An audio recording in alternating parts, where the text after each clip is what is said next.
السلام عليكم ورحمة الله وبركاته، وأهلا وسهلا بكم. وفوز النادي الأهلي على يانج أفريكانز التنزاني في دوري أبطال أفريقيا، وعودة إمام عاشور، وهدف تريزيجيه، وتألق تريزيجيه ومروان عثمان وأحمد عيد، والصفقات الجديدة اللي انضمت للنادي الأهلي وبيراميدز. وهنتكلم عن الزمالك في آخر الحلقة. نبدأ كده بالرباعي المصري الأفريقي اللي لعب كونفدرالية ودوري أبطال أفريقيا. نبدأ بالنادي الأهلي اللي فاز على يانج أفريكانز التنزاني بهدفين مقابل لا شيء في مباراة الصفقات الجديدة، مباراة مروان عثمان، مباراة أحمد عيد. وهنحلل صفقات النادي الأهلي بكل أشكالها، بس خلينا نشوف بس نتائج المباريات المصرية الأفريقية اللي اتلعبت. بيراميدز تعادل مع نهضة بركان، أو نهضة بركان بالفعل. بيراميدز تعادل مع نهضة بركان 0-0 في مباراة كان ممكن نهضة بركان يحسمها من أول دقيقة. المهاجم ضيعها، مهاجم نادي نهضة بركان المغربي ضيع الكورة، وللأسف الشديد الكورة وللأسف الشديد المباراة انتهت تعادل سلبي 0-0.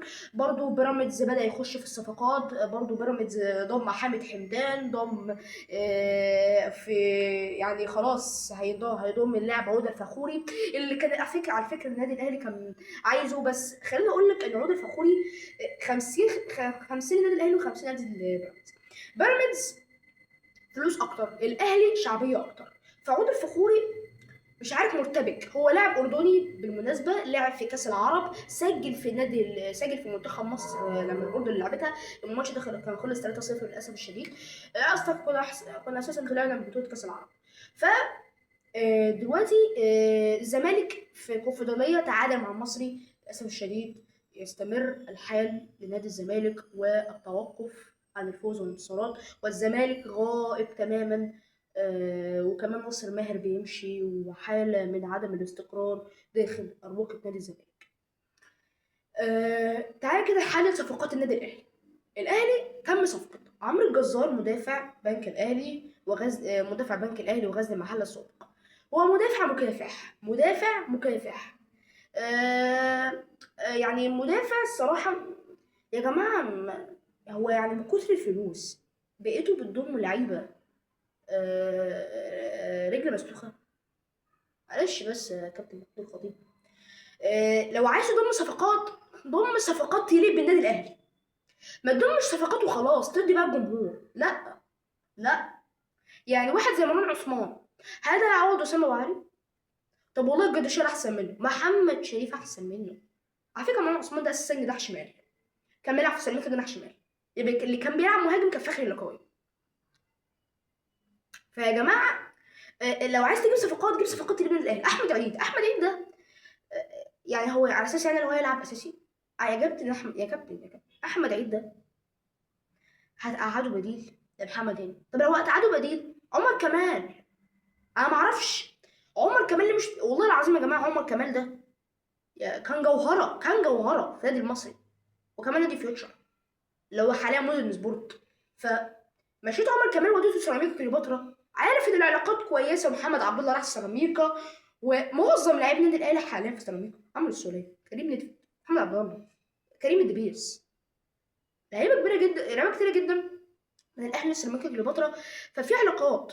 كامل ابو علي ومحمود الخطيب رئيس النادي المصري سنين. ف الناس برضو بتقول لك الاهلي متخانق مع المصري ومش عارف ايه، فانت بتتكلم على عوده العلاقات بين المصري والنادي الاهلي، والجماهير مش راضيه بكده للشهداء. فدخلنا في السياسه واحنا بنتكلم في كوره دلوقتي.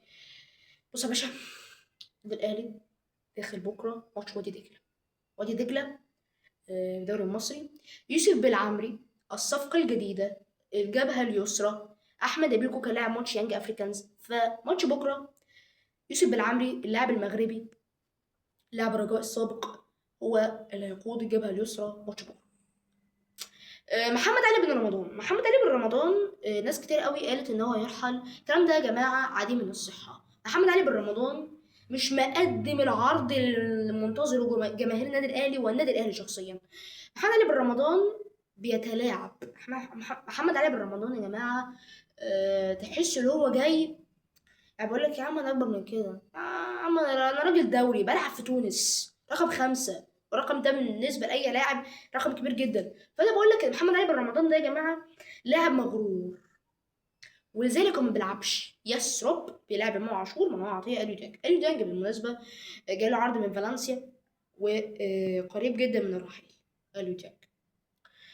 بس كده دي اخبار نادي الاهلي. نادي الزمالك حالة تدهور تثير، وحالة تدهور مستمرة حتى الآن، ومشاكل وكل الكلام ده يا جماعة هيسبب ضرر نادي الزمالك. حسين لبيب، كابتن حسين لبيب، أين أنت؟ هل أنت في حمام السباحة؟ هل أنت في أمريكا الجنوبية؟ أين أنت يا كابتن حسين لبيب؟ أين أنت يا كابتن؟ يا كابتن الزمالك بيبوظ يا كابتن، يا كابتن الزمالك. يا جماعة في ايه يا جماعة بقى؟ يا جماعة مش تطلعونا بقى يا جماعة، مش تطلعونا عن مشاعرنا يا جماعة. يا جماعة جمهور الزمالك اقسم بالله بقاله فترة ما فرحش، بقاله فترة ما فرحش. ناس كتير قوي مش فرحت من ساعة القمة اللي فاتت. الاهلي فاز، وكالعادة الاهلي بيفوز على الزمالك. انت بتتكلم ايه يا جماعة؟ ايه ده يا جماعة؟ يا جماعة والله العظيم 3 الزمالك ده مش هيرجع تاني. جمهور الزمالك يعني عايزه اقول لكم طلع بدري علينا قسما بالله يا جماعه. انا صعبان عليا جمهور الزمالك عايزه اوجه له رساله.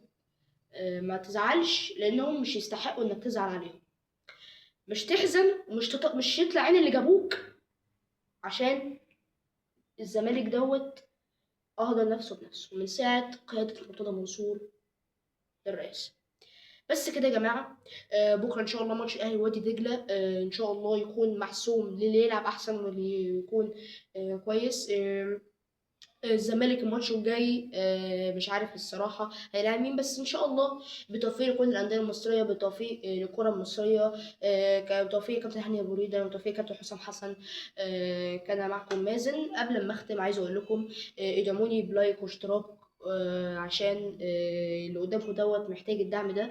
وشكرا لمشاهدتكم عليا. السلام عليكم ورحمه الله وبركاته.